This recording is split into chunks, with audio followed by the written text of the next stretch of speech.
Halo semuanya, selamat datang kembali di Hobi Main Burung. Sebuah ruang di mana kita mencoba memahami lebih dalam karakter burung kita. Dari cara mereka hidup, respons, dan bertumbuh. Bagaimana kabarnya teman-teman? Semoga selalu dalam keadaan sehat, bahagia, dan sejahtera.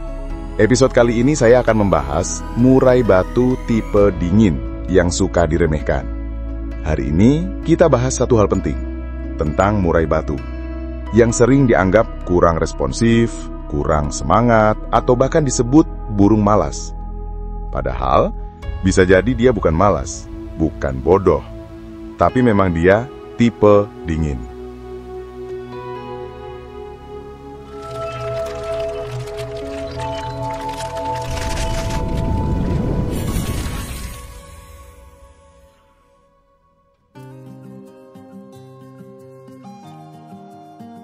Segmen 1, murai batu tipe dingin, bukan burung lemah.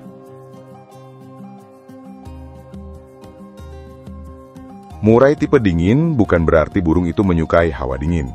Bukan juga karena dia burung yang sakit atau lemas. Tapi maksudnya, dia adalah burung yang secara bawaan memang punya suhu tubuh rendah. Emosinya tidak meledak-ledak, responnya tenang, dan birahinya lambat naik. Burung seperti ini kalau tidak dipahami, sering bikin frustasi. Di rumah kalem, isian nggak kelumar, dan kadang kita menyalahkan settingan. Padahal bukan settingan yang salah. Tapi cara kita mengenali karakter burung ini yang kurang tepat. Segmen 2, ciri-ciri yang harus kita pahami.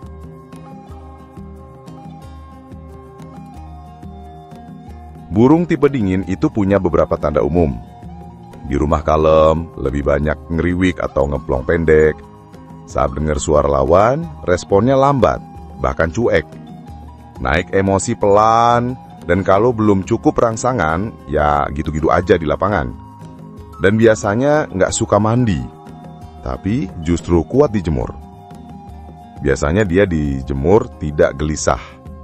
Nah, karena suhu tubuhnya rendah, burung ini butuh rangsangan dari luar. Kalau tidak ada, ya jangan harap burung ini tampil maksimal.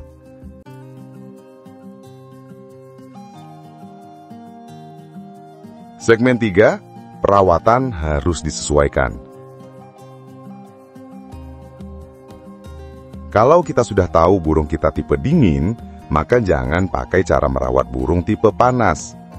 Jangan semua burung dikasih pola yang sama. Setelan EF harus tinggi, tapi tetap dikontrol. Jangkrik bisa di atas 10 ekor per pagi sore. Ulat Hongkong bisa banget dipakai saat mendekati lomba. Tapi hati-hati, hindari EF yang bersifat dingin kayak kroto berair atau ulat bambu besar. Itu malah nurunin suhu tubuh. Segmen 4, penjemuran. Penjemuran juga kunci. Standarnya untuk murai batu tipe dingin ini minimal 1 jam. Sekali lagi ini hanya standar saya. Jika kamu merasa burungmu tipe dingin tapi tidak suka jemur, mungkin perlu dilihat lagi. Apakah dia murai batu tipe dingin atau apakah dia sudah biasa jemur. Kalau biasanya dia tidak dijemur tapi langsung dijemur berjam-jam, itu salah satu faktor yang membuatnya dia gelisah saat jemur. Jemurlah bertahap setiap hari, jangan langsung berjam-jam. Karena bagi murai batu tipe dingin, jemur ini fungsinya bukan cuma ngangetin badan, tapi juga ngebakar lemak dari EF yang tinggi. Kalau tidak dijemur, burung ini malah drop. Birahi tidak naik, emosi tidak ada. Di lapangan cuma berdiri, lihat-lihat, lalu diem.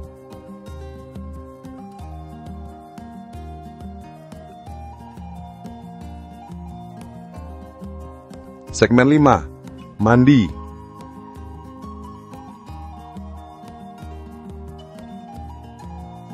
Di video sebelumnya saya sudah membahas tentang mandi, dan itu adalah salah satu video yang penting yang wajib kamu tonton biar nggak salah menangani soal mandi.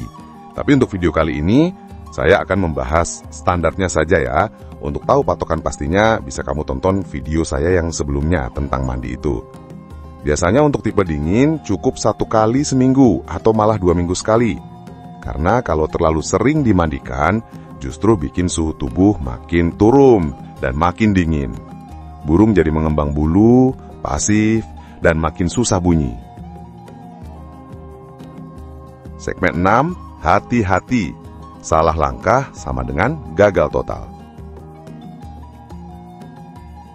Ada beberapa kesalahan umum yang sering kejadian saat rawat murai batu tipe dingin. 1. Sering melihatkan burung lain.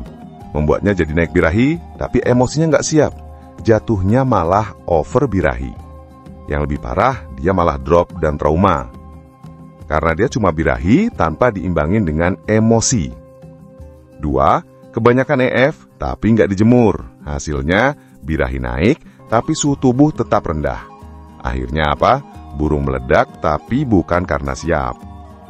3. Mengurangi penjemuran akan membuat suhu dingin terus. Dia jadi pasif dan akhirnya bulu ngembang. 4. Terlalu sering mandi membuatnya makin dingin, makin mumpet dan makin pasif. 5. Jangan salah pilih EF. Kalau pakai EF dingin, memperparah semua hal di atas. Buat yang ingin tahu fungsi EF dan efeknya ke karakter burung, saya sudah bahas juga di video sebelumnya. Silakan ditonton ya. Di situ bukan cuma penjelasan macam-macam EF, tapi juga ke efek dan sifatnya terhadap burung. Tipe dingin bukan berarti tak punya nyali. Hanya saja ia butuh waktu, ruang, dan hati yang sabar untuk merawatnya.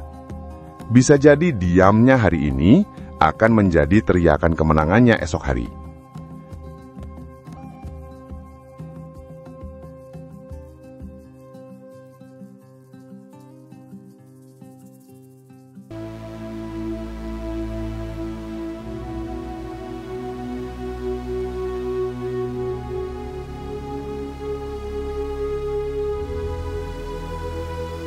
Tipe dingin bukan berarti tak punya nyawa. Hanya saja dia butuh waktu, ruang, dan hati yang penuh sabar untuk merawatnya. Bisa jadi diam hari ini akan menjadi teriakan kemenangannya esok hari. Kita sering terlalu cepat menyimpulkan burung dari tampilannya yang seolah biasa. Tapi pernahkah kita bertanya? Siapa tahu justru dia sedang memproses sesuatu yang besar dalam diamnya. Saya pernah mendengar ada seekor murai batu yang juara nasional. Bukan sekali, tapi sering kali. Dan yang menarik, settingan harian burung itu di atas 10 ekor jangkrik pagi dan sore. Bahkan bisa lebih saat mendekati lomba. Jadwal mandinya rana biasa, tapi penjemurannya konsisten. Bukan burung panas, bukan juga burung temperamen, tapi diam-diam dia mampu mencetak sejarah, memenangkan kelas-kelas besar dan pulang membawa mobil. Saya tidak akan menyebutkan namanya, tapi jika kamu tahu dia siapa, silakan tuliskan di kolom komentar. Karena kita bisa mengenalinya dari cara sang perawat memperlakukannya. Tenang, penuh kesabaran, tanpa paksaan. Karena mereka tahu burung ini bukan burung cepat jadi. Tapi ketika sudah waktunya, dia akan bicara lewat aksinya. Ibarat manusia, dia bukan yang suka tampil di setiap keramaian. Tapi ketika waktunya tiba, dia hadir dan membuat semua mata tak bisa berpaling. Terima kasih sudah mendengarkan. Kalau teman-teman punya pengalaman soal rawatan murai batu tipe dingin, silahkan komentar di bawah ya. Bisa jadi pengalamanmu adalah pelajaran berharga untuk teman-teman yang lain. Jangan lupa like kalau video ini bermanfaat. Dan bantu kami dengan cara paling mudah. Subscribe, komen, dan share video ini. Tuliskan juga pengalamanmu di kolom komentar seputar dunia murai batu. Sampai jumpa lagi di video selanjutnya. Dan terima kasih.